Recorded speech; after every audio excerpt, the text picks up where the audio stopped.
나중에 이 오나라 왕이 이 올라라와의 전쟁에서 승리하고 올라라 왕을 사로잡습니다. 자, 죽이려고 하는데 올라라 왕이 내가 당신의 부하가 될 테니 살려달라고 합니다. 살려주었을까요? 안 살려주었을까요? 살려줍니다. 이제 올라라 왕이 돌아가서 그는 매일 아침마다 쓴 쓸개를 맛보면서 내가 언젠간 이 원수를 꼭 갚으리라 결심합니다. 매일 쓸개를 먹으면서 20년 후에 이 올라라 왕이 오나라 왕과의 전투에서 다시 승리를 하고 이제 과거에 자기를 살려줬던 오나라 왕을 이제 멀리 귀향 보내려고 하는데 그래서 오나라 왕이 그만 자결하고 마죠. 자, 여기서 유래한 한자 성어가 있습니다. 뭘까요? 와신상담이죠. 원수를 잊지 않기 위해서 거친 나무와 쓸개를 맛보았다라는 것에 유래한 그 사자성어입니다. 그런데 자, 오나라 왕은 이렇게 거친 나무에 잠을 자면서도 원수 갚으려고 애를 썼음에도 불구하고 그는 잊었습니다. 아버지의 그 유언을. 월랑을 죽였더라면 자신이 죽는 일은 피할 수 있었을 텐데 그는 그렇게 하지 않았죠. 사람은 망각의 동물입니다. 자꾸 있습니다. 개구리 올챙이 쪽 모른다고 하죠. 옛적 일을 생각하지 못합니다. 제가 왜 이런 말을 여러분에게 하느냐 하면 이제 3주년쯤 해서 하나님께서 최근에 저에게 계속 들려주시는 말씀이 바로 잊지 말라는 그 말씀이었습니다. 하나님 무엇을 잊지 말아야 합니까? 라고 했을 때 하나님께서 지난 3년간의 일들을 떠올려 주셨습니다. 처음 결심할 그때를 잊지 말라고 말씀하셨습니다. 저는 개척만큼은 절대 하지 않으려고 했습니다. 하나님 이것만큼은 피하게 해주십시오. 그런데 결정을 하면서 이곳에 오기까지 제가 얼마나 힘들었겠습니까? 하나님 그때를 기억하라고 말씀하셨습니다. 아무데도 갈 곳 없는 저를 하나님께서 이쪽으로 인도해 주셨고 이곳에서 교회를 시작하게 해주신 그 은혜를 잊지 말라고 하셨습니다. 여러분, 교회를 시작하기 전에 여러분은 모르시겠지만 이제 이곳에서 우리 일하시는 인부들과 같이 제가 한 2-3달간 일을 했습니다. 아내도 같이 일을 했는데 그때 이제 밤이면 남몰래 이곳에서 눈물 흘리며 기도하던 그때 돌아가서는 교회에 가서 막 울부짖던 그때 하나님 그때를 기억하라고 했습니다. 낮아질 대로 낮아진 그때를 개척 감사 예배 드리기 하루 전날이 기억납니다. 그날은 잊을 수가 없습니다. 왜냐하면 얼마나 두려운지 얼마나 염려가 되는지 교인이라고는 제 가족밖에 없었습니다. 확실한 교인이죠. 그 상황 속에서 내일 아무도 안 올 것 같은 그 걱정 때문에 밤에 잠을 못 자고 울었던 그때가 기억이 나고 그 뒤로도 한 6개월 정도는 여러분 토요일에 잠을 잘 못 잤습니다. 왜? 토요일만 되면 내일 아무도 안 올 것 같은 그 염려들이 저에게 얼마나 있는지 그게 정말 한 1년 정도 지날 때까지도 그런 걱정이 됐었습니다. 본당에 여러분 지금 의자가 있죠. 처음에 할 때 의자가 없었잖아요. 우리 방석 깔고 예배를 드렸죠. 이제 의자 몇 개 있고 방석이 있었을 때 그 자리도 늘 남아 있었는데 이제 그때를 기억하라고 말씀하셨습니다. 겨울에 여기가 얼마나 추운지요. 여름에는 시원하지만 겨울에는 굉장히 춥습니다. 새벽기도 드릴 때 옷을 껴입었는데도 얼마나 추운지 오들오들 떨면서 기도했던 그때를 기억하라고 하셨고 겨울에 여러분 또 우리 동파가 되잖아요. 해마다 겨울이면 동파가 되어가지고 화장실을 쓸 수 없었고 그리고 지금 방송실 옆에 보면 수도관이 하나 있는데 이 겨울에 한번 터진 적이 있습니다. 월요일날 터졌어요. 월요일날 물이 콸콸콸콸 걸어 다니는데 물이 막 밟히더라고요. 겨울에. 그래서 그나마 월요일이어서 다행이죠. 월요일날 선풍기를 틀어놓고 난로를 피워놓고 그 물을 말리던 그때를 기억하라고 하셨습니다. 장마 때가 되면 우리 비가 셉니다. 본당에 물이 뚝뚝 떨어지고 우리 사무실에 물이 흥건했었죠. 우리 2층에도 우리 물이 가득 차곤 했었잖아요. 그때를 하나님 기억하라고 했습니다. 여러분 잘 오던 교인들이 한 분만 안 보여도 처음에는 굉장히 걱정이 됐습니다. 한 영혼이 얼마나 귀하든지 그분이 다른 곳으로 갔나 이런 생각도 하게 되는데 자 그때 그때 한 사람을 바라보는 그 마음을 하나님께서 잊지 말라고 하셨습니다. 그리고 가장 기억해야 할 것은 소중한 분들을 이곳으로 보내주신 분이 하나님이라는 거죠. 하나님께서 다 보내주셨습니다. 여러분 전부 하나님 그것을 기억하라고 하셨습니다. 교회가 생기지 않을 것 같은 이 장소에, 주변에 주택도 없는 이곳에 하나님께서 교회를 세워주시고 또 많은 분들 모여서 예배 드리게 하시는 것, 그것이 바로 나란다. 그 은혜를 잊지 말라. 하나님 저에게 말씀해 주셨습니다. 오늘 본문 말씀이 저에게 주신 하나님의 말씀이죠. 광야 길을 걷게 하시고 너를 낮춘 분이 바로 나란다.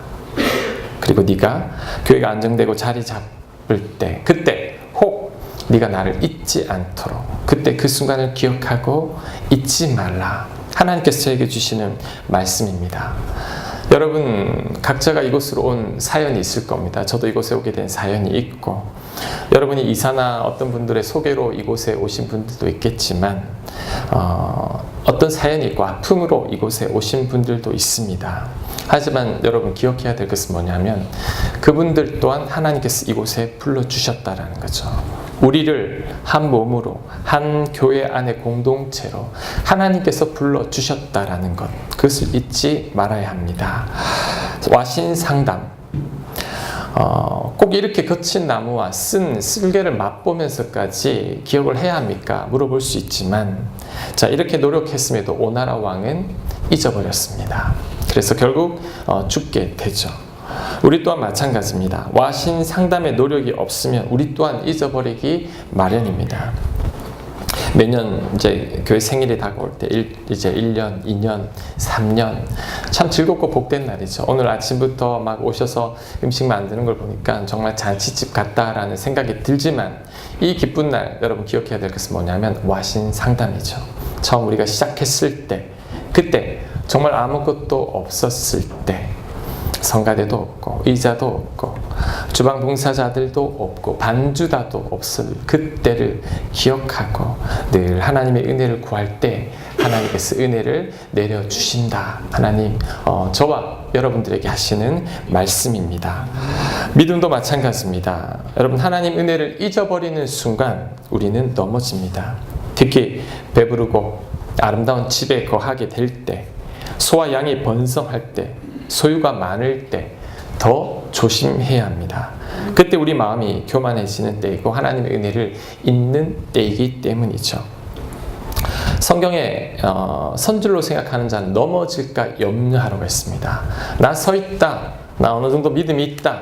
이제 자리 잡았다. 자, 그때가 가장 위험할 때입니다. 하나님 은혜가 아니면 아무것도 아니죠. 고생했던 그때를 잊으면 안 됩니다. 여러분 인생 가운데도 가장 힘들었을 때, 그때 하나님께서 여러분 붙들어 주셨을 때, 그때는 기록해 놔야 합니다.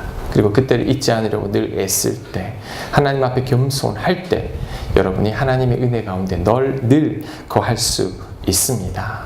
이제 한 3분 정도만 제가 더 이야기하겠습니다.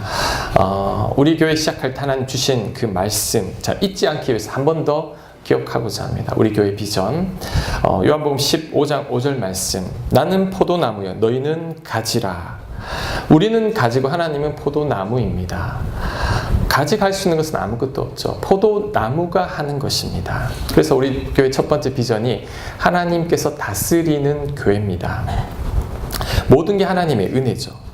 우리 교회는 어느 누구도 주인 행세 안 됩니다. 저도 안 할 겁니다. 주인 행세 안 할 겁니다. 여러분들도 마찬가지입니다. 사람이 드러나면 안 됩니다.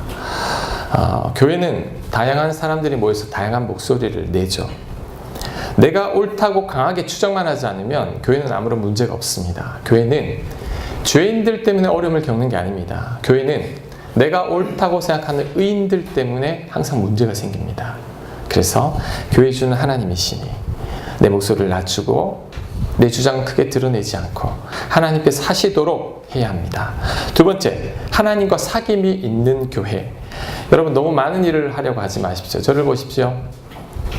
너무 많은 일을 하려고 하지 마십시오. 많은 일보다 더 중요한 게 하나님과의 관계입니다. 교회를 정말 열심히 해봤습니다. 누구보다도 열심히 한번 해본 적이 있습니다. 하지만 그 결과는 공허함과 제 육신의 지침이었습니다.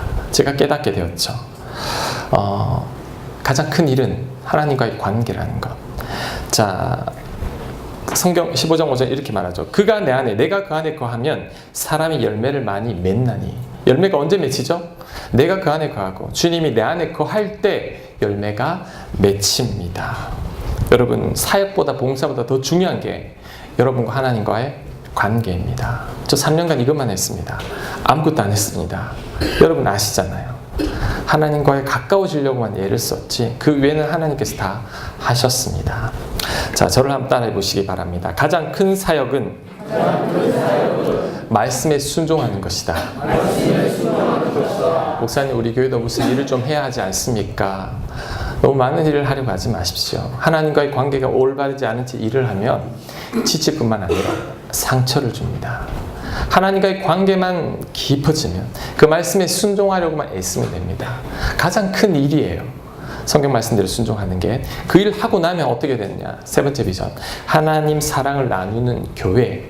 하나님 사랑을 저절로 나누고 싶어집니다. 우리가 하나님과 깊은 관계 속에 있으면 내 주변 사람들이 묻습니다. 널 보니 달라진 것 같아. 무슨 일이야? 너 교회 한번 가보자. 그렇게 해서 따라오는 거지 전도하라고 해서 하는 게 되는 게 아닙니다. 여러분만 하나님과 관계가 깊어지면 하나님 사랑을 저절로 전하게 됩니다. 이 세 가지만 집중하십시오. 그리고 와신 상담. 자, 여러분 처음 우리 시작할 때 그때를 잊지 않아야 합니다. 여러분 감사합니다. 여러분 있었기 때문에 지금 이 자리까지 온 것 같습니다. 에베네셀, 하나님께서 여기까지 도우셨다. 정말 여기까지 도우셨습니다. 한 분 한 분 정말 다 하나님께서 보내주신 분들입니다. 얼마나 감사한지 모릅니다. 감사하고 주님의 이름으로 여러분들을 축복합니다. 아멘. 우리 같이 한번 기도 한번 했으면 좋겠습니다.